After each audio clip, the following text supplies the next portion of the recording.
મહિલા અને બાળ અધિકારી જલ્પા ત્રિવેદી છેલ્લા 10 વર્ષથી મારી ફરજ બજાવું છું। હું રાજ્ય સરકાર દ્વારા મહિલાલક્ષી યોજનાઓનો જરૂરિયાતમંદ બહેનોને લાભ મળી રહે એ માટે કામગીરી કરું છું। એક મહિલા અધિકારી તરીકે હું જરૂરિયાતમંદ બહેનોને મદદરૂપ થવાની એક મને સુવર્ણ તક મળી છે, એના માટે મને સંતોષ છે। મારા કાર્યકાળ દરમિયાન મેં અનેક જરૂરિયાતમંદ બહેનોને મદદરૂપ થવા માટે ઘણી કામગીરી કરી છે। આર્થિક સામાજિક બહેનો આગળ આવે અને પોતાના હક માટે લડે તેમજ આર્થિક રીતે પોતે પગભર થાય એ બાબતે પણ ઘણી કામગીરી કરી છે। મેં કોન્ટ્રાક્ટ બેઝ ઉપર 4 વર્ષ કામગીરી કરી, ત્યારબાદ મેં જીપીએસસી પાસ કરી અને છેલ્લે 2015થી ઓફિસર હું ફરજ બજાવું છું।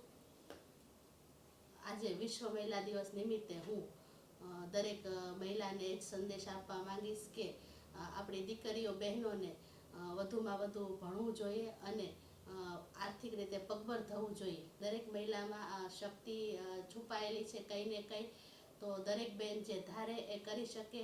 એટલે એ જે પણ વસ્તુમાં પોતે રસ ધરાવતી હોય એમાં એમને આગળ વધવું જોઈએ અને આર્થિક રીતે ખાસ આજના જમાના પ્રમાણે પગભર થવું જોઈએ। આજે હું વિશ્વ મહિલા દિવસ નિમિત્તે મોરબીની બહેનોને સંદેશો પાઠવું છું કે વધુમાં વધુ આગળ વધે, આર્થિક પગભર થાય અને પોતાની દીકરીઓને ભણાવે।